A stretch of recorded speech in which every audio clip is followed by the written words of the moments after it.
চাই আমরা এখনো থেমে যাই নেই। আমাদের যে আজাদির লড়াই, আধিপত্যবাদের বিরুদ্ধে যে লড়াই, এটা আমরা জারি রাখবো।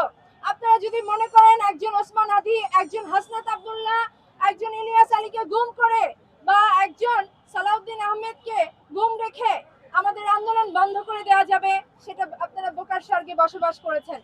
আমাদের বিভিন্ন রাজনৈতিক দলের অসংখ্য নেতাকর্মী এই 17 বছরে গুম হয়েছে, খুন হয়েছে, বিচারিক হত্যাকাণ্ডের শিকার হয়েছে।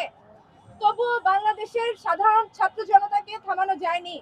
আপনারা সেটা দেখে শিক্ষা নিন।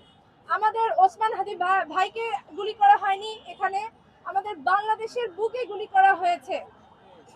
আপনারা যদি মনে করেন যে আমাদেরকে এভাবে গুলি করে অ্যাসাসিনেট করে আমাদের জুলাই বিপ্লবকে কুক্ষিগত করবেন, আমরা সেটা হতে দেব না। আমরা বারবার রাস্তায় নেমে আসবো শহীদ হওয়ার জন্য, আমরা এখানে থেমে বসে থাকবো না। তাই আপনাদেরকে সতর্ক করে বলতে চাই, এখনো সময় আছে, নিজেদের আপনারা সংশোধন করুন। আপনাদের ওই কৌটিল্য পলিসি বাংলাদেশে আপনারা বাস্তবায়ন করতে পারবেন না।